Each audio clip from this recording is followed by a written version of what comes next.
Deutéronome, chapitre 32.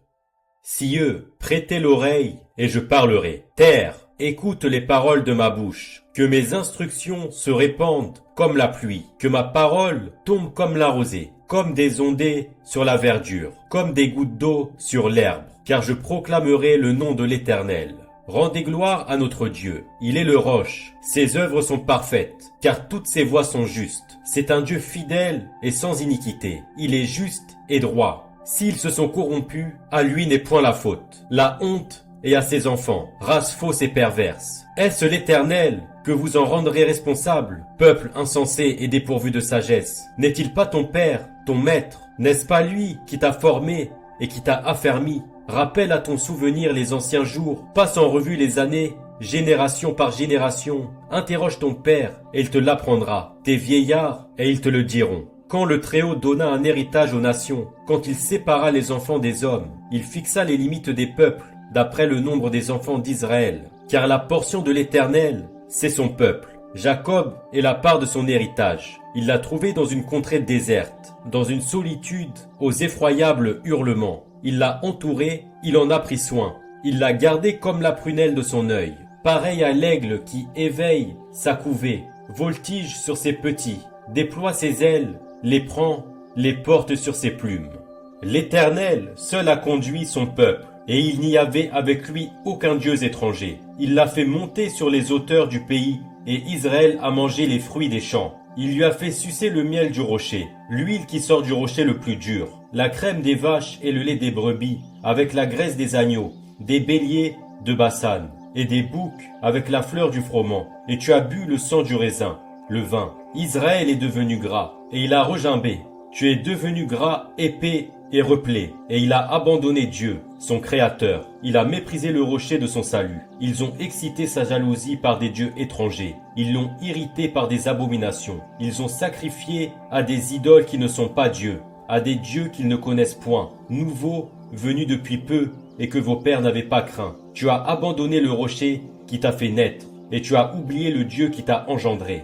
L'Éternel l'a vu, et il a été irrité, indigné contre ses fils et ses filles. Il a dit: je leur cacherai ma face, je verrai quelle sera leur fin, car c'est une race perverse. Ce sont des enfants infidèles. Ils ont excité ma jalousie par ce qui n'est point Dieu. Ils m'ont irrité par leurs vaines idoles. Et moi, j'exciterai leur jalousie par ce qui n'est point un peuple. Je les irriterai par une nation insensée, car le feu de ma colère s'est allumé, et il brûlera jusqu'au fond du séjour des morts. Il dévorera la terre et ses produits. Il embrasera les fondements des montagnes. J'accumulerai sur eux les maux. J'épuiserai mes traits contre eux.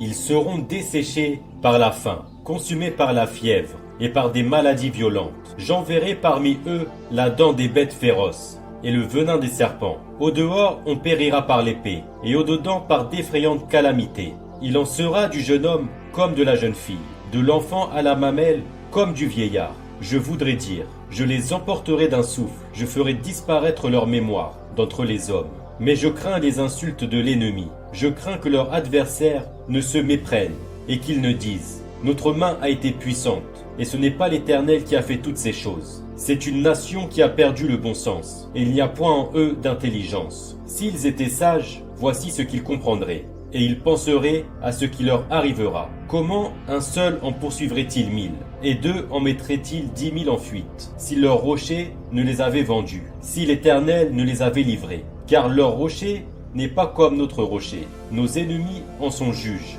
mais leur vigne est du plan de Sodome et du terroir de Gomorrhe. Leurs raisins sont des raisins empoisonnés. Leurs grappes sont amères. Leur vin, c'est le venin des serpents. C'est le poison cruel des aspics. Cela n'est-il pas caché près de moi, scellé dans mes trésors? À moi la vengeance et la rétribution, quand leur pied chancellera. Car le jour de leur malheur est proche, et ce qui les attend ne tardera pas. L'Éternel jugera son peuple, mais il aura pitié de ses serviteurs, en voyant que leur force est épuisée, et qu'il n'y a plus ni esclave ni homme libre. Il dira: où sont leurs dieux, le rocher qui leur servait de refuge, ces dieux qui mangeaient la graisse de leurs victimes, qui buvaient le vin de leurs libations? Qu'ils se lèvent qu'ils vous secourent, qu'ils vous couvrent de leur protection. Sachez donc que c'est moi qui suis Dieu, et qu'il n'y a point de Dieu près de moi. Je fais vivre et je fais mourir, je blesse et je guéris, et personne ne délivre de ma main, car je lève ma main vers le ciel, et je dis, je vis éternellement. Si j'aiguise l'éclair de mon épée, et si ma main saisit la justice, je me vengerai de mes adversaires, et je punirai ceux qui me haïssent. Mon épée dévorera leur chair, et j'enivrerai mes flèches de sang, du sang des blessés et des captifs, de la tête des chefs de l'ennemi. Nation, chantez les louanges de son peuple, car l'Éternel venge le sang de ses serviteurs. Il se venge de ses adversaires, et il fait l'expiation pour son pays, pour son peuple. Moïse vint et prononça toutes les paroles de ce cantique, en présence du peuple. Josué, fils de Nun, était avec lui.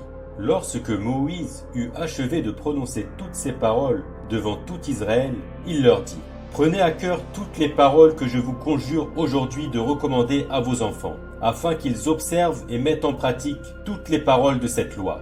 Car ce n'est pas une chose sans importance pour vous, c'est votre vie, et c'est par là que vous prolongerez vos jours dans le pays dont vous aurez la possession, après avoir passé le Jourdain. » Ce même jour, l'Éternel parla à Moïse et dit, « Monte sur cette montagne d'Abarim, sur le mont Nebo, au pays de Moab, vis-à-vis de Jéricho, et regarde le pays de Canaan, que je donne en propriété aux enfants d'Israël. Tu mourras sur la montagne, où tu vas monter, et tu seras recueilli auprès de ton peuple, comme Aaron ton frère est mort sur la montagne de Hor, et a été recueilli auprès de son peuple, parce que vous avez péché contre moi au milieu des enfants d'Israël, près des eaux de Mériba, à Kadès, dans le désert de Tsin, et que vous ne m'avez point sanctifié au milieu des enfants d'Israël. Tu verras le pays devant toi, mais tu n'entreras point dans le pays que je donne aux enfants d'Israël.